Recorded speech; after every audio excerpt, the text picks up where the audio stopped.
जय भोले। जय माता की। जय भोले। जय माता की।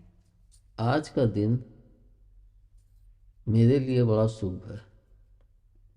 आज दिनांक 12/12/2023। आज से ठीक 11 वर्ष पहले मेरा तीसरा भंडारा दरबार का हुआ था। यानी 12/12/2012। 11 वर्ष के पश्चात आज फिर से वैसा ही, जैसे कि दिनांक 12 को अमावस्या पड़ी थी, तो आज भी दिनांक 12 को ही अमावस्या है। यानी 11 वर्ष बाद, जैसे मैंने बोला भी था उस समय, कि 3 भंडारे यहाँ घर से होंगे, उसके पश्चात चौथा भंडारा बाहर होगा, जो एक लंबे समय के अंतराल पे होगा। अब प्रभु माँ की जब इच्छा हो तब होगा।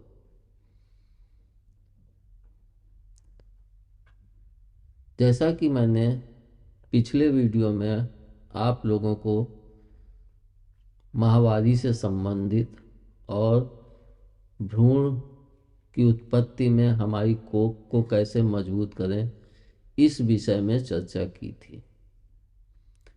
आज मैं आपको यह बताना चाहता हूँ कि हम कौन सी ऐसी चीज़ लें जिससे हमारे शरीर को भी मजबूती मिले और हमारे भ्रूण को भी एक मजबूती प्रदान हो। इसके लिए सबसे उपयुक्त जो होता है कि हमारा शरीर, मतलब अंदर से पूरी तरह से मजबूत हो।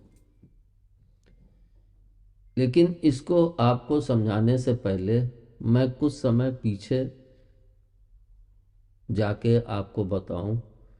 जैसे कि दीपावली के पहले जो मेरा वीडियो गया था शुक्रवार को, उस दिन अचानक वीडियो जाने के पश्चात मेरे इस कान के नीचे इतना बड़ा सूज गया था और इतना भयानक दर्द था कि ऊपर का जबड़ा ऊपर और नीचे का जबड़ा नीचे, यानी मैं कुछ खा भी नहीं पा रहा था। लेकिन इस चीज को मैं समझ नहीं पाया कि कारण क्या था। सिर्फ लिक्विड के भरोसे 4 दिन मैं रहा, लेकिन माता पिता की शरण होने के कारण मैं किसी डॉक्टर के पास नहीं गया। उसके पश्चात हफ्ते भर बाद जब मेरे को थोड़ा सा रिलीफ मिला, तो मैंने फिर एक डॉक्टर से दवाई लेके और उसका प्रयोग किया, जिसके बाद मेरे को जैसे शरीर में एलर्जी के कारण और भी आराम प्राप्त हुआ। मगर मैं जैसे 2 कदम चलता था तो मेरी सांस फूलने लगती थी। हालांकि सांस की बीमारी पहले से ही है, लेकिन मुझे सांस की बीमारी नहीं भी है, क्योंकि डॉक्टर साहब ने बताया था कि तुम्हें एलर्जी की प्रॉब्लम है और एलर्जी तुम्हें स्वयं पकड़नी पड़ेगी कि किस किस चीज़ से है और उन चीज़ों से तुम्हें बचना पड़ेगा। तो मैंने पकड़ा भी कई चीज़ें, जैसे कि मुझे धूल से एलर्जी हो जाती है, कोई सिगरेट पी रहा है तो उसकी धुएं से एलर्जी होती है, तेज खुशबू से एलर्जी हो जाती है। तो ये सब चीज़ें थी, मगर मैं पीछे चर्चा में नहीं जाना चाहता हूँ। तो जब मैं बीमार पड़ा और इसी समय मेरा पूरा परिवार भी रोग से ग्रसित था,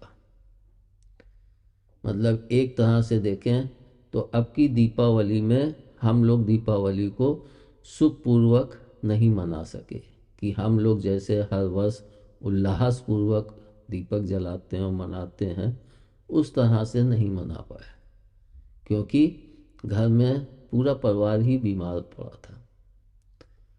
जब कुछ तबीयत सही हुई तो उसके पश्चात भी मैं जैसे फ्रेश होने लैट्रिन या जाता था तो जैसे लगता था सांस फूल रही है, और बाकी लोगों में भी इतनी कमजोरी आ गई थी जैसे कि ऊर्जा ही नहीं है शरीर के अंदर।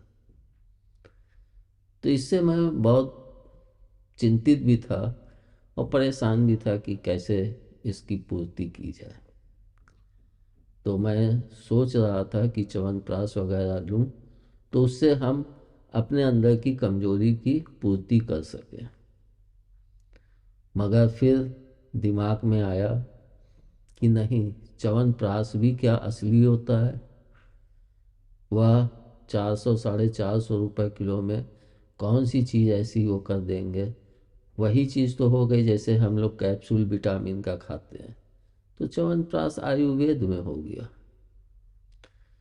फिर एक दिन मैं ध्यान में बैठा। ध्यान में मैं तब भी रोज बैठता था। मेरी इतनी तबीयत खराब होने के पश्चात भी मैं ध्यान में अवश्य बैठता था। यानी एक दिन शायद नागा हुआ हो तो हुआ हो, नहीं तो मेरा एक भी दिन नागा नहीं होता है, क्योंकि ध्यान किए बगैर मेरा मन ही नहीं लगता है।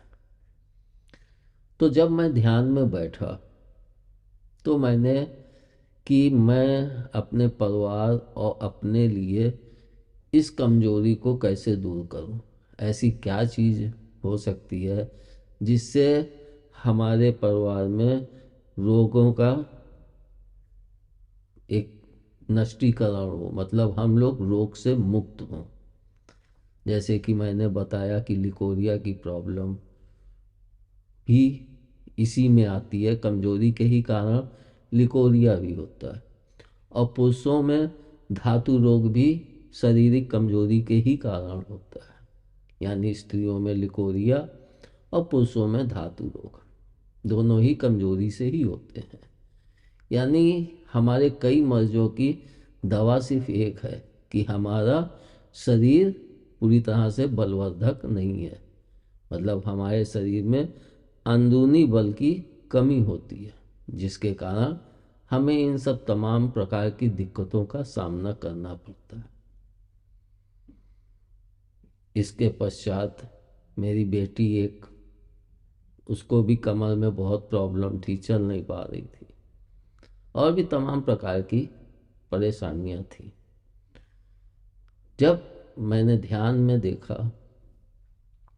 तो जो ध्यान में मुझे माता पिता से ज्ञान मिला वह यह था कि कुछ समय पहले, क्या बचपन में ही मेरे से एक व्यक्ति बोला भी था कि हार्ट तुम्हारा कमज़ोर है, जिसके कारण सांस फूलती है।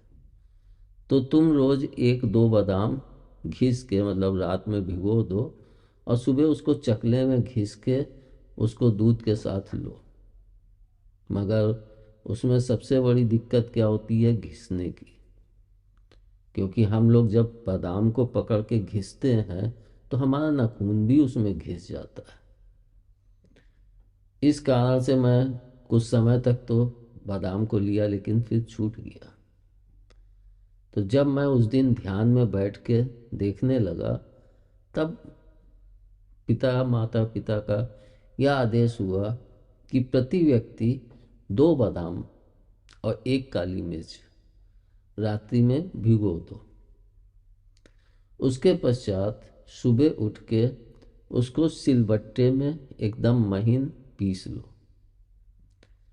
जब वह एकदम महीन पिस जाए, लेकिन बादाम का छिकला मत उतारिएगा। और काली मिर्च और बादाम दोनों को एक साथ ही भिगोइएगा, अलग अलग नहीं। दोनों को एक साथ भिगो के सुबह हम बादाम को सिलबट्टे में रख के, और 2 बादाम 1 काली मिर्च प्रति व्यक्ति के हिसाब से, फिर उसको सिलबट्टे में एकदम महीन पीस लें।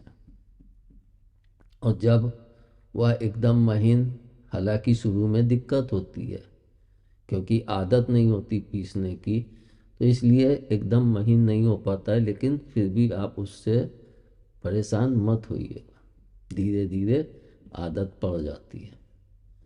उसको हम दूध के साथ लें। मान लिए 1 गिलास दूध या आधा गिलास दूध, जो भी है हम उसके साथ लें। फिर हमने इसको चालू किया, क्योंकि हमारा परिवार 6 सदस्यों का है, तो 6 सदस्यों के हिसाब से 12 बादाम हो गए और 6 काली मिर्च हो गई। अब इनको हम सिलवट्टे में पीस सकते हैं, क्योंकि 2 बादाम 1 काली मिर्च सिलवट्टे में पीसने में बहुत ही दिक्कत, क्योंकि निकलेगा भी नहीं, पता ही नहीं चलेगा कहाँ गया। तो 12 बादाम 6 काली मिर्च पर डे का नियम में हमने इसको बना लिया। सुबह उठते ही बादाम और काली मिर्च पीस के पूरा परिवार दूध में मिला के उसका सेवन करने लगा, जिसका फायदा हमें अनेक रूपों में दिखा। ऐसा लगा कि एक दवाई कई मर्जों के निदान में कितनी उपयोगकारी हुई। इसको, जैसे कि मैं पहले भी आप लोगों से कई बार बोला कि मैं कोई भी चीज़ आप लोगों को तभी बताता हूँ जब उसका प्रयोग हम स्वयं कर लेते हैं, तब हम उसको आप लोगों के लिए सम्मुख प्रस्तुत करते हैं, ताकि आप भी उसका लाभ उठा सकें। उसको लेने के पश्चात मैंने यह पाया कि सभी के अंदर अंदर से एक ताकत और मजबूती दिखने लगी। जैसे कि मैं भी सांस की गोली कभी कभी लेता था, आस्थालीन, मगर जब मैं इसको लेने लगा तो धीरे धीरे मेरी हर चीज़ में आराम होने लगा, और जो सांस फूलती थी उसमें भी कमी आती गई। हमने अपने बच्चों में भी देखा कि पहले से उनके अंदर भी एक स्ट्रांगनेस आई, मतलब एक मजबूती आई। और मेरी बेटी जो चलने में उसकी कमर से हड्डियों की कमजोरी लगती थी, उसमें भी पहले की अपेक्षा फायदा पहुंचा। इन सबको देखने के पश्चात मुझे कि अब मैं इसको आप लोगों के सामने भी रखूं, क्योंकि बहुत से लोग सांस की बीमारी और लिकोरिया और धातु रोग और इन सब से पीड़ित होते हैं।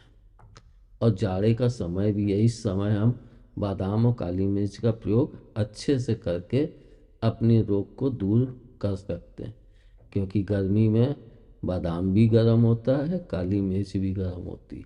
लेकिन अगर हम उसको कंटिन्यू ले रहे हैं तो हम उसको अपने हिसाब से सेट करके ले सकते हैं। और इसमें ऐसा भी नहीं है कि हम इसके बीच में कोई गैपिंग करें। हम इसको पूरे वर्ष भर एक नियमता पूर्वक ले सकते हैं। तो मेरी दवाइयाँ भी कम हुई, और मेरे परिवार में जो कमजोरी और सर्दी जल्दी लग जाती थी, यह सब कुछ हमारे शरीर के अंदर की कमजोरी के ही कारण उत्पन्न होती है। तो जब हमने इसका प्रयोग किया तो जो बच्चों को डेली जुखाम हो जाता था उनके उसमें भी फ़ायदा हुआ, जो चलने में दिक्कतें होती थी उसमें भी धीरे धीरे आराम मिला, और मेरे को जो सांस की प्रॉब्लम होती थी उसमें भी मेरे को पूर्णतः आराम मिलने लगा।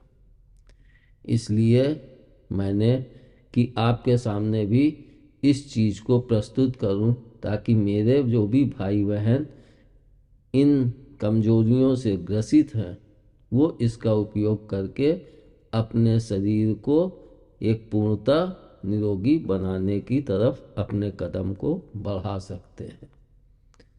एक चीज़ मैं और भी स्पष्ट कर देना चाहता हूँ, क्योंकि मैं सांस का रोगी नहीं हूँ प्रॉपरली, लेकिन मुझे एलर्जी है। इसलिए मैं सांस के रोगी पे तो इसका नहीं प्रयोग किया, लेकिन मुझे इससे यह है कि जैसे कि मेरे को कफ ज़्यादा बनता था, दूध हजम नहीं होता था, भारी चीज़ें खा लो हजम नहीं होती थी। यही सब चीज़ें सांस के रोगी को भी दिक्कतें देखी हैं, क्योंकि मेरे नाना जी को भी थी। तो इनको मैंने देखा है, और जब मैंने इसका सेवन किया तो मेरे कफ में भी बनने में आराम मिला, और अंदर से एक ताकत सी लगी, और मैं दवाइयों की कम से कम प्रयोग करने लगा।